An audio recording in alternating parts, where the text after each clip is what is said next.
dari UKM Binus ingin mencari bantuan untuk menjawab beberapa pertanyaan kita untuk proyek majalah kita yang kedepannya.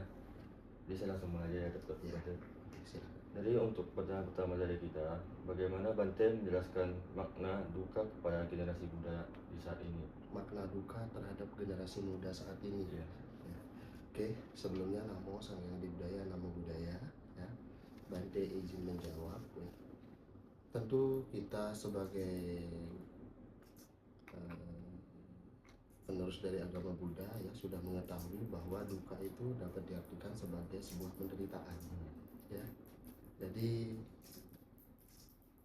apapun hal yang ingin kita capai ya, segala apapun itu, baik dari benda ya, hubungan ya, pencapaian apapun ya, nah ketika itu tidak terlaksana atau tidak tercapai ya sesuai dengan keinginan kita ya, dengan kenyataannya, nah itu yang akan menimbulkan penderitaan itu sendiri ya. Jadi makna dari duka itu adalah sebuah penderitaan. Nah tapi kita harus bisa juga ya bagaimana agar penderitaan itu tidak timbul terhadap kita ya. Jadi kita harus memahami terlebih dahulu ya, karena kalau kita tidak bisa memahami apa dari duka atau penderitaan itu, maka itu akan terus terjadi terhadap diri kita ya. Bagaimana cara agar duka itu tidak muncul terhadap diri kita ya? Kita harus memahami bahwasanya ketika sesuatu apapun itu yang ingin kita capai ya, baik yang tadi Bante jelaskan ya, baik dari harta benda ya, pencapaian apapun hal itu ya, itu kita harus bisa menerima ya. Maksudnya segala sesuatu yang sudah diberikan terhadap diri kita, kita harus bisa menerima. Jangan sampai itu kita merasa kekurangan ya. Nah kalau kita tidak bisa menerima itu dan kita masih merasa kekurangan ya, akhirnya ketika nanti bersusah payah untuk mencapai hal tersebut dan tidak sesuai dengan apa kenyataan yang diinginkan, maka itu yang akan menimbulkan penderitaan ya. Jadi solusinya kita harus memahami ya bahwa penderitaan itu adalah hukum sebab akibat, pasti akan terjadi terhadap siapapun ya. Oke. Untuk pertanyaan kedua Banten, di tengah gaya hidup secara yang modern ini ya Banten, itu kan cenderung hedonistik sama banyak persaingan. Menurut Banten, apa yang bisa kita lakukan supaya tidak terjebak dalam ego dan keinginan yang berlebihan itu Banten? Kesimpulan pertanyaannya agar tidak terjebak dalam ego ya. Oke. Ada beberapa cara ya, terutama yang memang harus kita praktekkan dan harus kita lakukan. Yang pertama yaitu melatih kesadaran, melatih sati atau mindfulness ya. Nah dengan kita bisa melatih kesadaran atau mindfulness kita bisa tahu, kita bisa sadar ya, bahwa keinginan saya seperti ini. Kalau keinginannya itu tidak sesuai dengan apa yang sudah diberikan, terus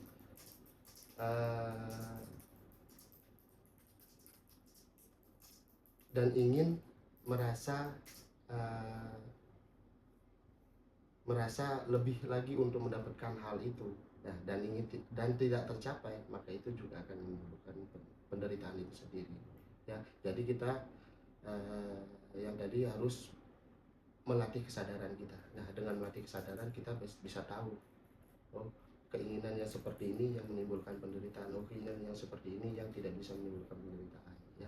Itu yang pertama. Yang kedua yaitu bersyukur ya, bersyukur atas apa yang sudah dimiliki ya. Lalu yang ketiga yaitu ya, kalau di dalam agama Buddha kita mengenal berdana ya, karena ini salah satu cara untuk melepaskan kemelekatan kita itu sendiri ya. Karena kita tahu bahwa di dalam agama Buddha ya, kebajikan yang paling pertama yaitu adalah berdana. Nah karena dengan berdana kita bisa melepaskan kemelekatan kita itu sendiri ya. Nah dari tiga hal ini yang akan kita praktekkan di dalam kehidupan kita sehari-hari, bahwasanya kita sudah memahami oh penderitaan itu muncul karena ego kita sendiri ya. Kalau kita hanya memikirkan ego kita sendiri tanpa memikirkan oh nanti akan menimbulkan suatu penderitaan, ya itu yang memang di awal tadi tidak bisa menjaga sati kita atau mindfulness kita ya. Jadi harus bisa melatih kesadaran itu sendiri. Selanjutnya Bante, sebagai langkah awal, apa yang sebaiknya bisa kita lakukan jika kita ingin belajar melepas kelekatan dalam hidup kita, Bante? Kemelekatan ya, Iya. ingin melepas semua kemelekatan yang ada di dalam hidup kita.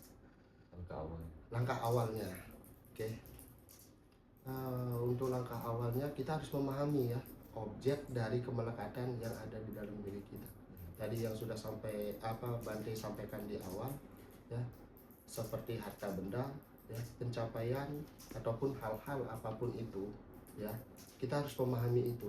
Nah, ketika kita sudah memahami apa objek-objek yang kemelekatan diri kita yang ingin kita lepaskan, nah sekarang caranya adalah salah satu caranya ya dengan bermeditasi ya, karena dengan bermeditasi kita bisa melatih konsentrasi kita ya, bisa menjaga pikiran kita. Nah, ketika kita sudah bisa bermeditasi lalu menjaga konsentrasi kita, maka kita tahu ya, oh bahwasanya objek-objek yang kemelekatan yang ada di dalam diri saya ya, yang menimbulkan penderitaan itu sendiri harus saya hilangkan ya. Jadi konsentrasi itu lebih penting ya, maksudnya dengan bermeditasi bisa menimbulkan konsentrasi, menjaga konsentrasi kita terhadap objek-objek yang menimbulkan penderitaan itu sendiri. Jadi langkahnya seperti itu ya, memahami terlebih dahulu objek-objek tersebut ya. Nah, setelah memahami objek-objek tersebut, caranya bermeditasi agar bisa melatih konsentrasi kita. Nah, dengan melatih konsentrasi kita, kita bahwasanya sadar dengan melepas semua objek-objek yang memang tidak penting di dalam diri kita ya, yang bisa menimbulkan penderitaan itu dilepas ya. Oke. Lalu Bante, bagaimana itu praktik-praktik yang sederhana dari Jalan Mulia Brosur 8 itu yang bisa kita terapkan mungkin lebih secara nyata, yang lebih gampang itu dalam keseharian seorang mahasiswa kayak kita gitu? Mempraktekkan jalan mulia berunsur 8 Ya, di dalam kehidupan kita sehari-hari. Ya.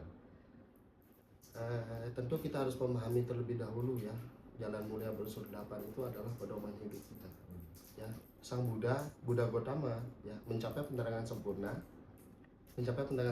karena beliau mempraktekkan 8 jalan mulia berunsur 8 ini ya.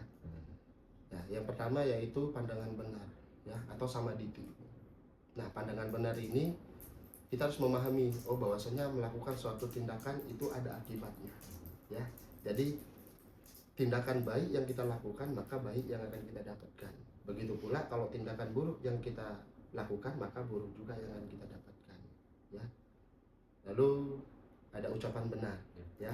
Nah, kita juga harus bisa menjaga ucapan kita ya, terutama di lingkungan sosial terutama ya, karena menjaga ucapan itu lebih penting ya, karena sekecil apapun kata yang kita ucapkan, kalau itu menyinggung orang lain, nah ketika orang itu tidak terima lalu membalas apa yang kita ucapkan, akhirnya kita tidak terima, itu juga akan yang menimbulkan penderitaan ya. Nah, jadi 2 poin ini, pandangan benar dan ucapan benar ini yang harus kita jalankan dalam kehidupan sehari-hari. Begitu juga dengan 6 poin berikutnya, itu juga memiliki arti masing-masing. Jadi 8 jalan mulia berunsur 8 ini harus memang kita praktekkan di dalam kehidupan kita sehari-hari ya. Ketika kita sudah mempraktekkan jalan mulia berunsur 8 ini di dalam kehidupan sehari-hari ya, itu tidak hanya menimbulkan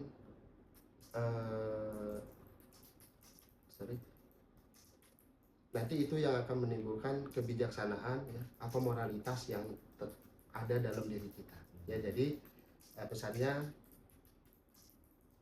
menjalankan jalan mulia berunsur 8 ini dapat menumbuhkan kebijaksanaan dan moralitas kita. Ya. Oke. Mungkin sampai sini aja Bante pertanyaan dari kami. Mungkin Bante ada kesimpulan untuk hari ini Bante. Eh, Mungkin pesan untuk kita semua.